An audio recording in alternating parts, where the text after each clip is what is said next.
Oh, good. For once, you brutes managed to escort a prisoner to me without too many visible bruises. Color me impressed. Set him down there.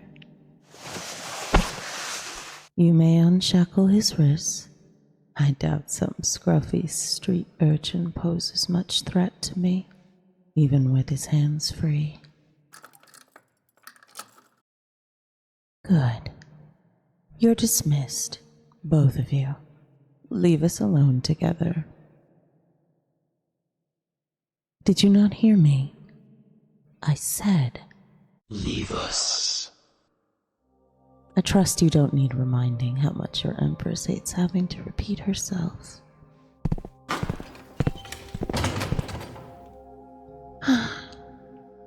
Permit me to sincerely apologize for any rough treatment you may have received at the hands of my underlings. My palace guard is hardly staffed by the brightest or gentlest creatures I know, but they're quite effective at knocking heads together, so I keep them around. Good help is so hard to find, wouldn't you agree? Well, I suppose I shouldn't ask you. You don't look like the sort of person who's ever had a servant. In any case, let's proceed to the reason I summoned you here to my chambers. Who are you, and what brings you to my domain? Your Empress just asked you a question. If you know what's good for you, you'll answer quickly and truthfully. I am known for many traits, but patience has never been one of them. Who are you?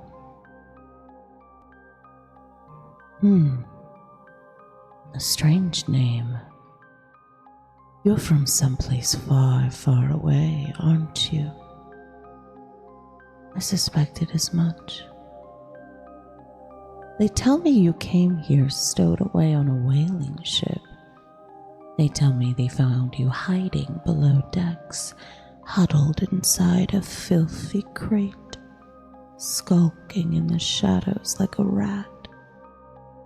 Is that true? Are you a rat? Really? Are you quite certain of that? Because you don't look much like a person to me, let alone a man. You look like a frightened little animal, cowering here in front of me, afraid to so much as meet the eyes of a woman he can sense instinctively is in every possible respect his superior. Do you know, it was my idiotic advisors who counseled me to have you hauled in from the dungeon for questioning. They were convinced you were a spy in the service of our adversaries, as if anyone would be fool enough to entrust such a delicate role to some timid cretin like yourself. Oh, don't think I don't see that wetness growing in your eyes. Have my words pricked your pride? Have I wounded you? Perhaps you feel as though I'm being needlessly cruel, that I should be more charitable with you, seeing as you're my guest. Well, that's precisely the problem, isn't it? You're not my guest. You're an intruder. An interloper who snuck his way into my empire like a thief in the night, quite uninvited. You're only receiving the degree of courtesy which benefits such a person. Yes, you heard me correctly. My empire. Surely you recognize my face, no? Think hard. Is it familiar? Have you seen this stately visage before? perhaps rendered not in flesh but in stone, or white marble, or oil paint on one of the majestic statues or portraits or tapestries lining the walls of this palace? Why are there so many of them? You must have glimpsed one or two as they marched you down the halls. I suppose I can't entirely fault you for not seeing the resemblance sooner. Talented as the many artisans under my patronage are, no artwork in the world could do justice to the real thing. I suppose it would be rather impolite, now that you've introduced yourself, for me not to return the courtesy. I am Empress Pin, sovereign and supreme ruler of this realm.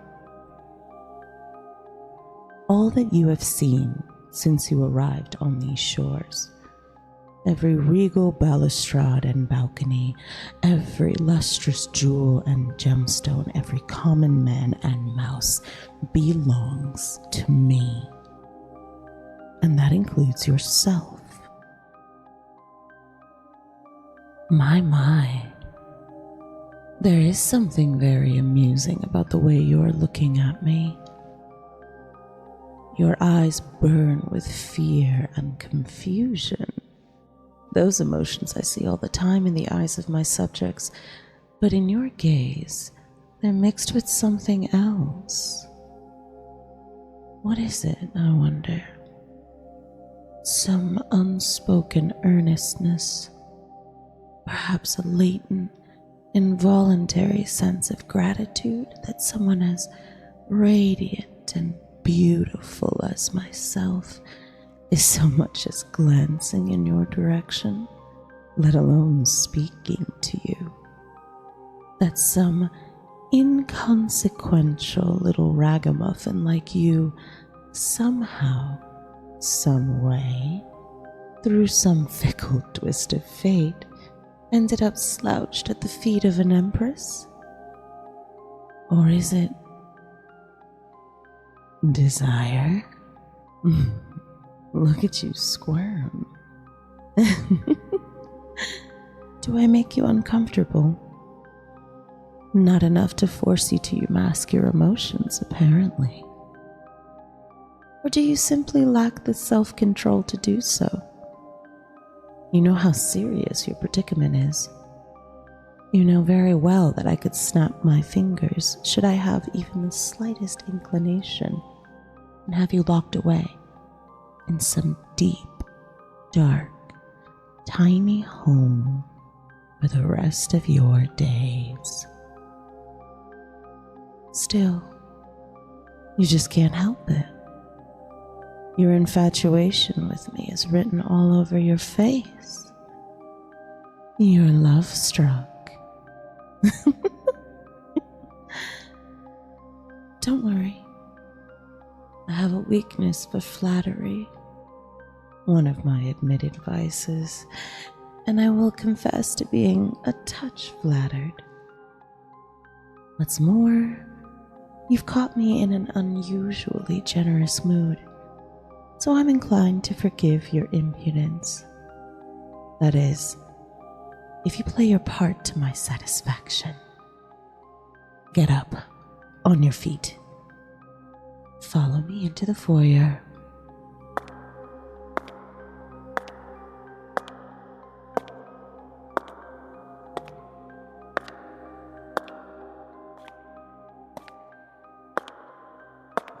Sit down in that lounge chair. Yes, you have my permission. Go on. Oh, is that a little whine I heard? Is it really so comfortable? Don't answer that. Of course it is.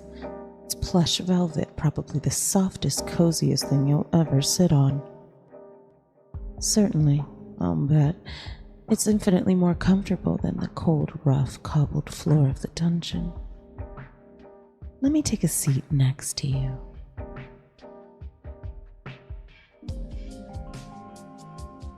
Oh, Is that a problem for you? I know it's not a very large chair. It was only built for one, after all. I'm so close to you. Why, my body is practically pressing into you. Are you feeling uncomfortable?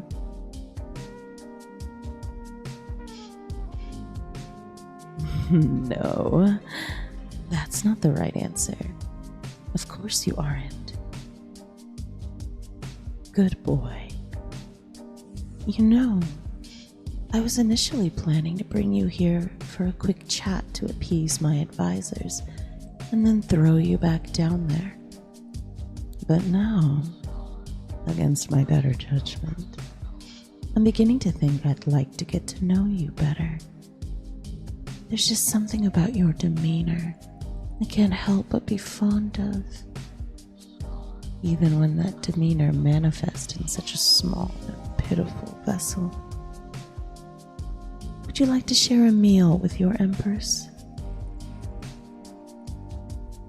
You look unsure, as though you're wondering if this is all some elaborate trick.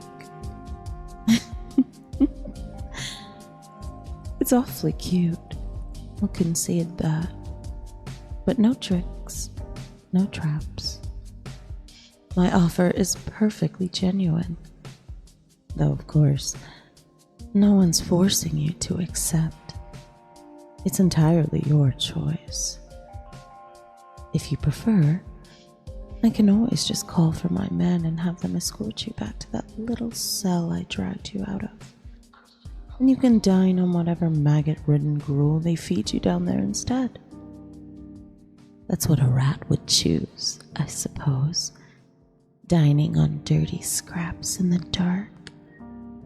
But you said you weren't a rat, right? That's what I thought. But that's not what you need to say. Yes, what? You say, yes, Empress. And try not to stammer next time. Good boy. You're a quick learner. You might just have your use after all. Here, you may finish what remains on that plate. You interrupted me in the middle of my dinner, so there's a fair bit left to eat.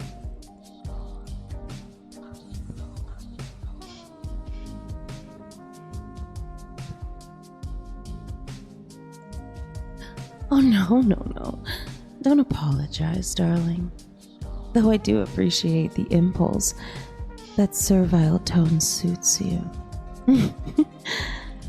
I'm glad I had you brought here. Truth be told, I was dreadfully bored before. But now I have a new plaything. That's always a delight. Oh, what's that bashful look? Do you not like being called a plaything? Or are you just too shy to admit that you do like it? Either way, you'd do well to get accustomed to the title. It's simply the truth. I don't know what backwater you crawled out of, nor do I care. But you're in my world now. And everyone here is my plaything. It's only that some are more treasured than others. However, that need not be a bad thing. I treat my pets well as long as they play their little roles and keep me entertained. You only have cause to be worried if you disobey me. I confess, I have a bad habit of breaking my toys when they've failed to amuse me. Oh, but I'm sorry. I didn't mean to scare you. I can see I'm putting you off from your dinner. Don't be frightened. There's nothing to fear as long as you do as I say. Go on. Take a bite. You'll love it. I promise. It's braised sunfish with lemon and clover. Only the freshest, juiciest catch from the fishmonger's morning harvest, prepared painstakingly by my personal chefs. That particular specimen would fetch a pretty penny at market. Come to think of it, it's probably worth a good deal more than any food you've ever eaten, but here you are enjoying it free of charge as my treat. There are benefits to sharing the company of the Empress. If you serve me well, you'll come to learn that soon enough. Actually, don't use that fork. Put it down. You probably don't even know how to hold it properly. I doubt someone like you has ever taken any classes in etiquette, after all. Here, let me put my arm around you and bring you in close. I'll feed you. Open your mouth. Do I look as though I'm not being serious? Ask me such a stupid question again and I won't be so forgiving. I said, open your mouth. There we are. Here comes the first bite. Oh, you look so adorable. My pet, eating my food from my fork in my parlor. Close your mouth when you chew, darling. You'll use good manners when you eat at my table if you don't want to eat your next meal off the floor. Oh, it is so tasty, isn't it? Better than anything you've had in a long while, I know. Here, let me feed you another. Open your mouth again. It's just delightful watching your expression while you eat. You're so hungry. I can tell you'd love nothing more than to tear into that sunfish with both hands and scarf it all down like a rabid animal. But you won't, because you know you have to be a good boy for me. And that means while you're here, you won't behave like an animal. Unless, of course, I decide I want you to.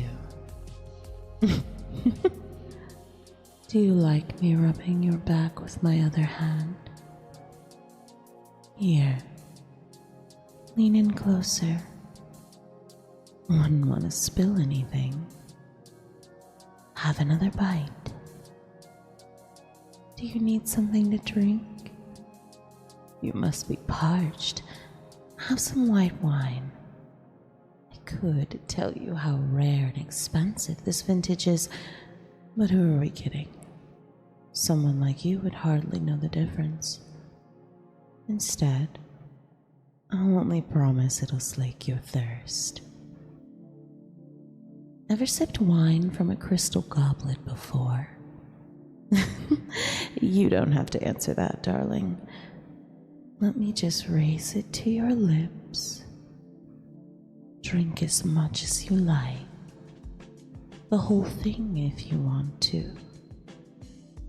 The wine should loosen you up a little too. Take care of that trembling in your hands. Don't think I didn't notice that. Your Empress notices everything. Thirsty, aren't you? Oh, careful. Don't let it dribble down your chin. Let me clean you up. Clumsy boy. You've stained your shirt. Well, it's not like it was in very presentable condition to begin with. We'll need to get you something else to wear. And before that, we'll need to have you bathed. No, don't fuss now. You're doing so well. Don't worry. I'll allow you to finish your dinner first. Open your mouth Here comes another bite. Good boy. Oh, I can tell. You're special. You're so eager to please. If only so it'll earn you more fine silks to recline on and tantalizing food to eat. But that's not all you like, is it? You like attention from me too, don't you? You like it when I rub your back and your hair, when I stroke your cheek. Don't bother being shy and looking away. Your face tells me at a glance all I need to know. You need not be embarrassed. You're hardly the only one who yearns for my company. That list numbers far too many to ever be put to paper. You are, however, one of the rare few to receive that pleasure. I only hope you're capable of appreciating how lucky you are that I've taken an interest in you. Perfect answer. Yes, Empress, indeed. You are a quick learner. Until now, I was debating it in my mind, but I think I've made my decision. I'm going to keep you. You're going to be my new project. Do you know what that means? Of course not. You don't know anything yet. It means I'm going to fill that empty head of yours with so many wonderful things. And if you behave and please me, maybe I'll fill your hands with a thing or two as well. It means I'm going to take care of you. I'm going to have you cleaned up and made prim and proper, and you're going to learn to serve me just as I want to be served. Here, don't speak, and just have another bite. Actually, you'll eat it directly from my hand this time. Oh, you look a bit uncertain. Are you reluctant to eat from my fingers? No, of course you're not. There you go. Eat it all. Good. Consider this a taste of our future relationship. I'll hold you close and feed you the most extravagant treats. And in exchange, you'll be a good and loyal and obedient little pet. Does that sound like a fair trade? Oh, come now. That didn't sound quite enthusiastic enough. Convince me. You know, if you won't provide me sufficient cause to be sure of your loyalties, I might just be forced to reevaluate whether or not you're a spy after all, and then... Okay, relax, calm down. You should hear that shrill desperation in your voice. It's absolutely adorable. I'll have to make you beg more often. But I'm only playing with you, pet. Don't worry yourself. You're safe with me. I know you'll be loyal. I can tell already. Here. Have another bite. Oh my. It's grown quite late, hasn't it? After you finish your dinner, we'll retire. Yes, I said we. You didn't think I'd be cruel enough to send you to sleep down in that cell again, did you? No. That's no place for my loyal servant. And that's what you are, isn't it? You'll find your rest here, in my chambers. Yes. Now here, another treat is waiting for you in your Empress's hand. Good boy. I have so many delightful things in store for you.